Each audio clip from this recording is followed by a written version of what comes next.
অষ্টম শ্রেণী প্রিয় শিক্ষার্থী হালদার স্যার ইউটিউব চ্যানেল থেকে তোমাদের সবাইকে স্বাগতম। আজকে তোমাদের জন্য আরেকটি নতুন ভিডিও নিয়ে এসেছি। ইংরেজি মডেল প্রশ্ন সেট নম্বর 2। ইতিপূর্বে আমি আরেকটি সেট আমার ইউটিউব চ্যানেলে দিয়ে দিয়েছি, তোমরা আমার ইউটিউব চ্যানেলে গিয়ে বাকি সেটটি দেখে আসতে পারবে। দ্বিতীয় পর্যায়ক্রমিক মূল্যায়ন সেট নম্বর 2, 50 মার্কের একটি স্কুলের প্রশ্ন বিশ্লেষণ সহ সম্পূর্ণ সমাধান দেখাবো তোমাদের এই ভিডিওতে। কাজে তোমরা যারা এখনও আমার চ্যানেলটিকে সাবস্ক্রাইব করোনি তারা এখনই চ্যানেলটিকে সাবস্ক্রাইব করে বেল আইকনটি প্রেস করে দাও এরকম আরও অনেক ভিডিও পাওয়ার জন্য। এখানে তোমরা দেখতে পাচ্ছ যে ফুল যে প্রশ্নটি সেটার একটা পূর্ণাঙ্গ, অর্থাৎ এখানে একসাথে পূর্ণাঙ্গ দেখার জন্য আমরা কিন্তু অনেক ছোট ছোট করে লিখে আছি। এখন আস্তে আস্তে 1 নম্বর প্রশ্ন, এটা 1 নম্বর প্রশ্নের মধ্যে একটা প্যাসেজ আছে, এই প্যাসেজ থেকে নিয়ে প্রশ্নের উত্তর দিতে হবে এ বি। এরপরে 2 নম্বর প্রশ্ন কবিতা থেকে প্রশ্ন নিয়ে উত্তর দিতে হবে তোমাকে, এক এক করে সম্পূর্ণ উত্তরগুলি তোমরা দিয়ে দেবে। এরপরে 3 নম্বরে হচ্ছে আনসিন প্যাসেজ এখানে দেওয়া আছে, সেখান থেকে এ বি সি এবং 3টে ডি পর্যন্ত প্রশ্ন আছে, সমস্ত প্রশ্নের উত্তর দিতে হবে। তারপরে 4 নম্বরে গ্রামার অ্যান্ড ভোকাবুলারি, 4, 5 আর 5 নম্বরে হচ্ছে কি তোমার রাইটিং স্কিল। এই হচ্ছে টোটাল প্রশ্ন, আমরা এক এক করে সমস্ত প্রশ্নের উত্তর দেবো। তো 1 নম্বরের প্রশ্ন ভালো করে উত্তর দেওয়ার জন্য এটার বাংলা মানে এটা আমাকে বুঝতে হবে। It is not the same thing said the little bird. হ্যাঁ, এটা একই জিনিস নয়, ছোট্ট পাখিটি বলল the rich fields and the lake and the willow trees look quite different when you see them through the bars of a case. ধান খেতে হ্রদ আর উইলো গাছগুলো খাঁচার ফাঁক দিয়ে দেখলে একেবারে আলাদা লাগে। So she ব্রট him home again and gave him super. তাই সে আবার তাকে বাড়িতে নিয়ে এলো এবং খাবার দিল, ছাপার। এরপর but he would not eat a thing, কিন্তু সে কিছুই খায়নি। তাহলে এই যে বাট হি উড নট। তারপরে the princess was very unhappy, perhaps he will have not use to cage by tomorrow she thought. আমরা এক এক করে উত্তরগুলি বাংলা মানেগুলি দেখে নেই। প্রিন্সেস ওয়াজ ভেরি আনহ্যাপি, রাজকুমারী খুব দুঃখ পেল এবং হয়তো কালকের মধ্যে সে খাঁচার সাথে অভ্যস্ত হয়ে যাবে সে ভাবলো। And next day when she awake she cried out good morning in a cheerful voice. পরের দিন ঘুম থেকে উঠে সে আনন্দের সঙ্গে সুপ্রভাত বলল। শি গট নো অ্যান্সার, সে কোনো উত্তর পেল না। এরপরে she jumped out of the bed and ran to the case, সে বিছানা থেকে লাফিয়ে উঠে খাঁচার কাছে দৌড়ে গেল।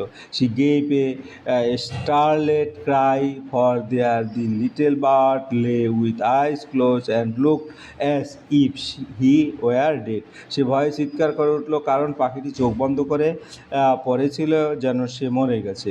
She open the door and lifted him out, সে খাঁচার দরজা খুলে তাকে তুলে নিল। She gave a sob of relief, for she felt that his little heart was beating. সে স্বস্তি নিঃশ্বাস ফেললো কারণ সে অনুভব করলো পাখিটির হৃদস্পন্দন চলছে। এরপরে যদি আমরা আবার পরে বাংলা মানে দেখি, বাংলা মানে wake up little bird she say, জাগো জাগো ছোট্ট পাখি, সে বলো। She began to cry and her tears fell on the little bird, সে কাঁদতে শুরু করলো এবং তার চোখের জল পাখিটির উপর পড়লো। I can not sing unless I am free and if I can not sing I die, he said. আমি স্বাধীন না হলে গান গাইতে পারি না, আর গান গাইতে না পারলে আমি মারা যাই, পাখিটি বলল। Then take your freedom, the princess said, তাহলে তুমি তোমার স্বাধীনতা নাও, রাজকুমারী বলল।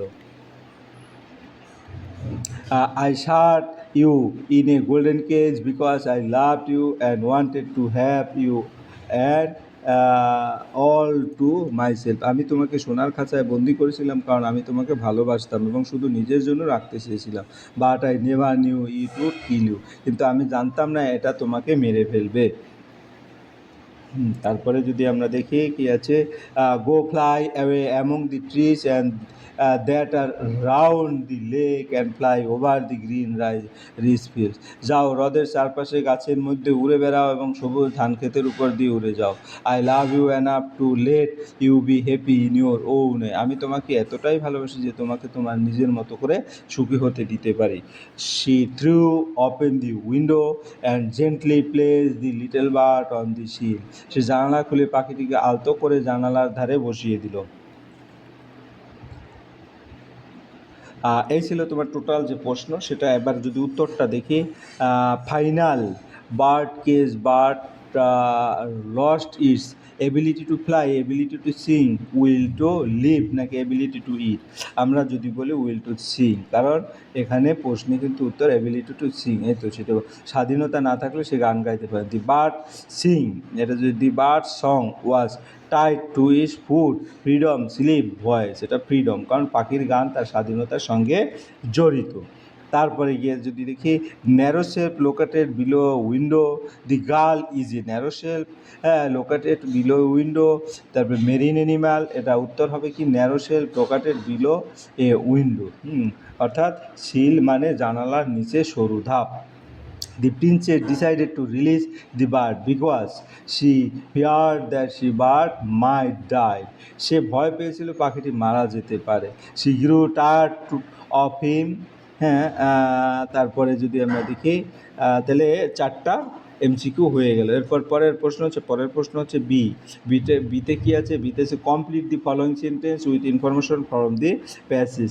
The rich field, the lake, the willow trees look different because কী ছিল? Because they are seen through the bars of a case, খাঁচার ফাঁক দিয়ে দেখলো সব কিছু আলাদা লাগে। The princess became anxious because the bird was lying still as if dead, পাখিটিকে মৃত্যুর মতো দেখাচ্ছিল বলে সে চিন্তিত হয়। The princess felt relief when she fail the birds heart beating, পাখির হৃদস্পন্দন টের পেয়ে সে স্বস্তি পায়। এরপরে আমরা চলে যাব 2 নম্বর যে কবিতা আছে, কবিতাটার আগে বাংলা মানে দেখব, তারপর উত্তরগুলি এক এক করে ক্লিয়ার করে দেব। তাই প্রথমে দেখি 2 নম্বরে বাংলা মানেগুলি কি কি আছে।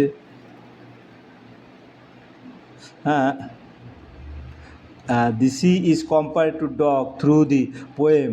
What kind of dog do you think the poet has in mind? এটা কি হচ্ছে?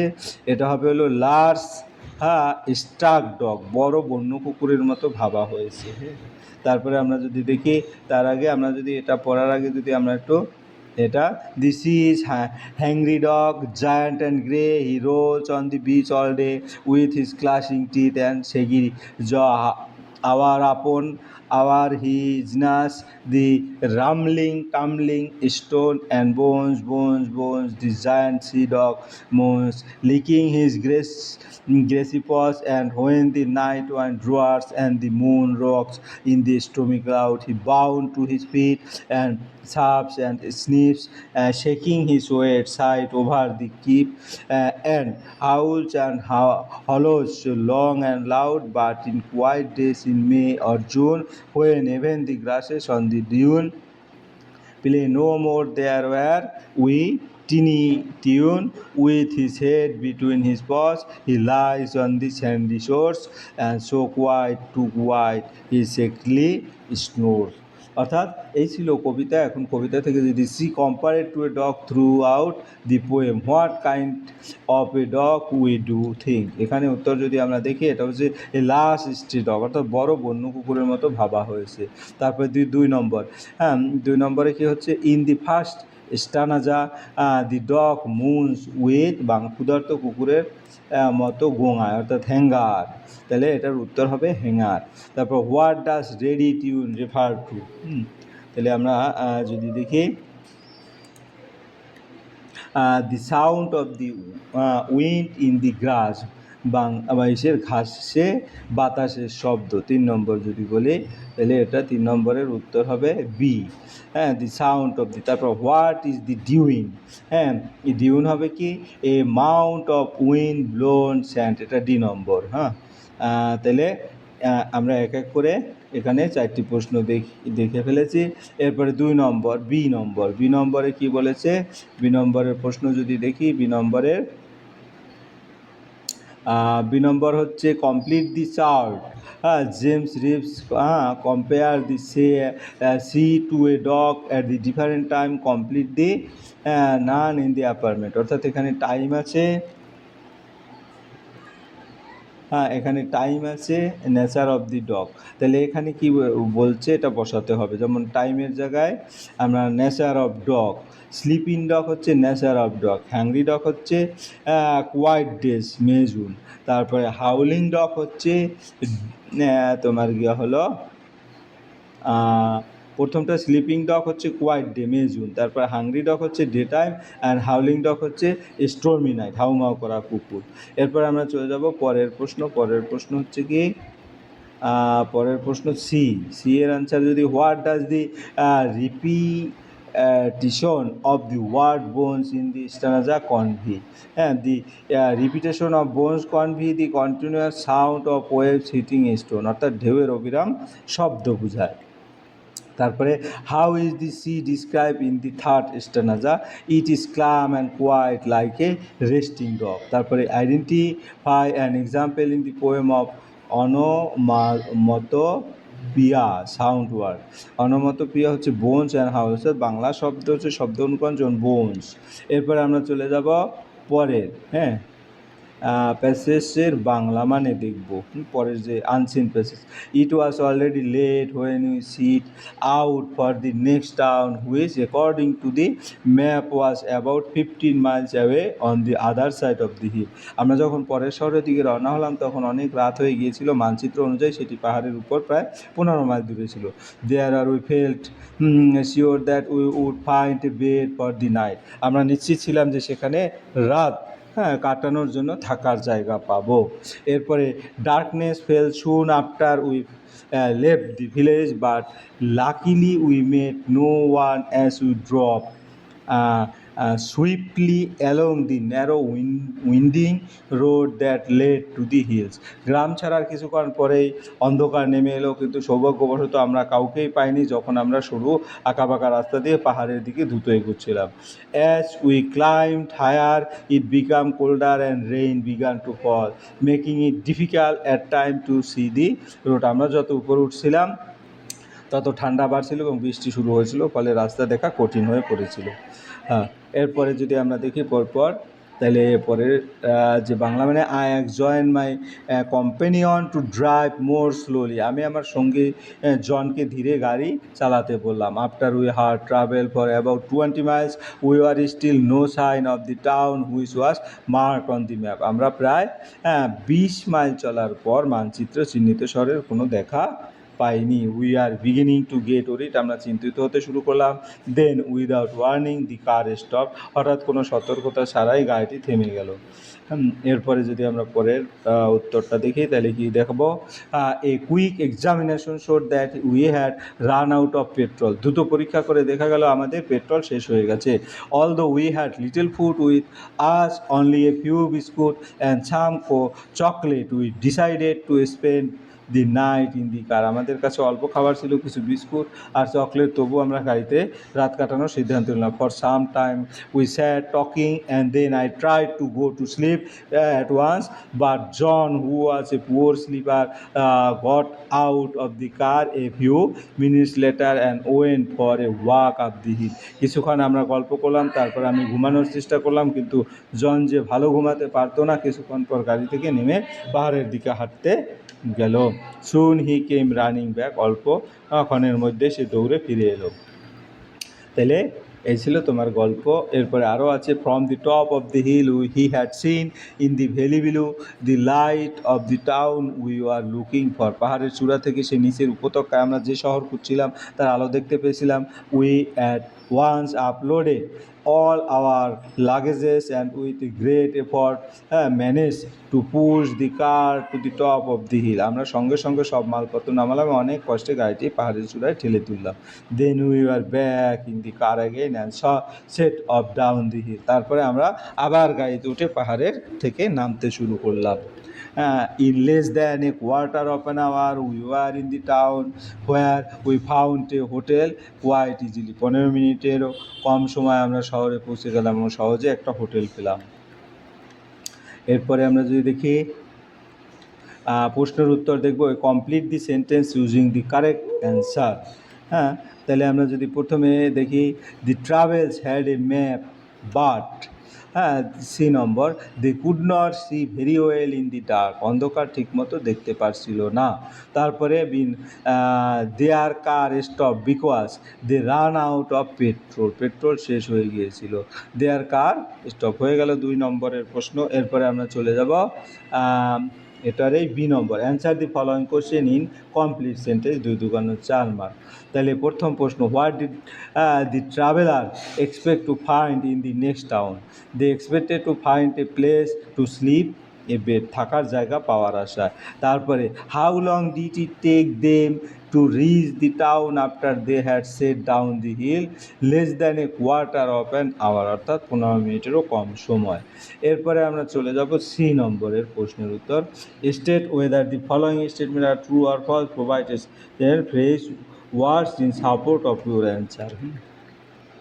তাহলে it was darking when the left the village, তাহলে এটা হচ্ছে ট্রু, কারণ darkness fell soon after we left the village.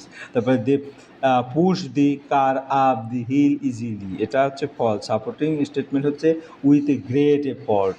হ্যাঁ, এরপরে আমরা চলে যাব পরের ডি নম্বরে। ডি নম্বর কি, find a word from the passage which means the following, not straight. হ্যাঁ, এর ওয়ার্ড মিনিং হচ্ছে উইন্ডিং, উইন্ডিং আঁকা বাঁকা, নট স্ট্রেট মানে সোজা নয়, ঠিক আছে।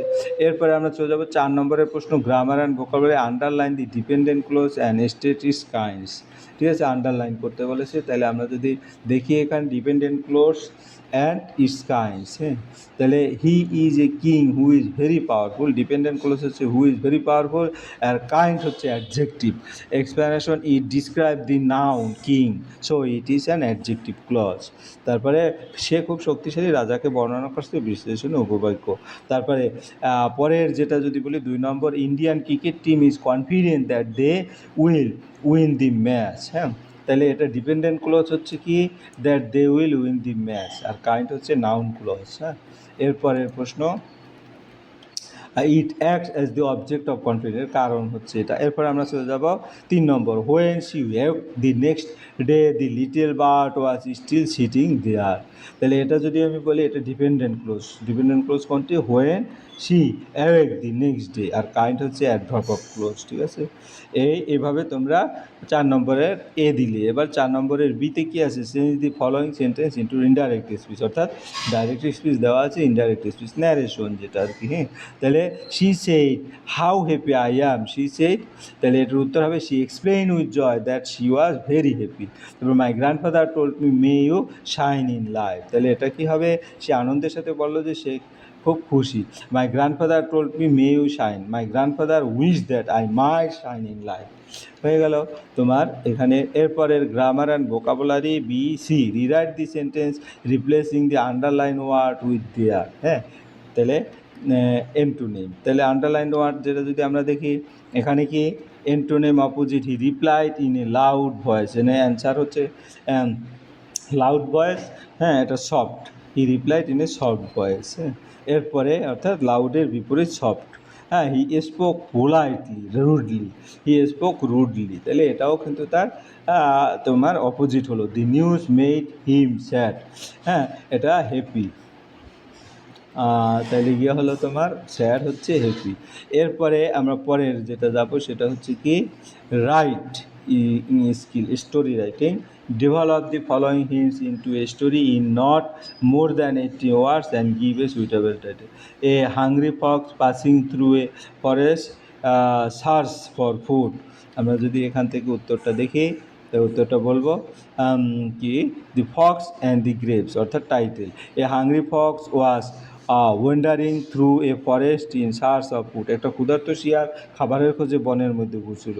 After a long time he become very tired and weak, অনেকক্ষণ পরে সে খুব ক্লান্ত দুর্বল হয়ে পড়লো। Suddenly he saw a bunch of ripe grapes hanging from a vine, হঠাৎ সে লতায় ঝুলে থাকা একগুচ্ছ পাকা আঙুর দেখতে পেল। He mouth water and wish to eat them, তার জিভে জল এলো এবং সেগুলি খেতে চাইল। তারপরে he jumped again and again to reach the grapes, সে বারবার লাফিয়ে আঙুর ধরার চেষ্টা করলো। But the grapes were too high and he failed each time, কিন্তু আঙুরগুলো অনেক উঁচুতে ছিল, সে প্রতিবারেই ব্যর্থ হলো। He tried many times but could not succeed, সে অনেকবার চেষ্টা করেও সফল হতে পারল না। At last he became tired and disappointed, শেষে সে ক্লান্ত এবং হতাশ হয়ে পড়লো। তবে he gave up the idea of eating the grapes, সে আঙুর খাওয়ার চিন্তা ছেড়ে দিল। As he walked he said the grape are sour, চলে যাওয়ার সময় সে বলল এই আঙুর টক। Moral, it is easy to despise what you can not get. হ্যাঁ, নৈতিক শিক্ষা যা পাওয়া যায় না তাকে খারাপ বলা সহজ। হ্যাঁ, এই ছিল তোমার এই ভিডিওর সামগ্রিক উত্তর। আশা করি ভিডিওটি মনোযোগ সহকারে দেখলে তোমরা এই ভিডিওর সামগ্রিক উত্তরই ক্লিয়ার বুঝতে পারবে। পরিশেষে বলবো, ভিডিওটি দেখার জন্য অসংখ্য ধন্যবাদ। ভিডিওটি ভালো লাগলে লাইক, কমেন্ট, শেয়ার করতে ভুলবে না। আজ এই পর্যন্তই। ধন্যবাদ সবাইকে।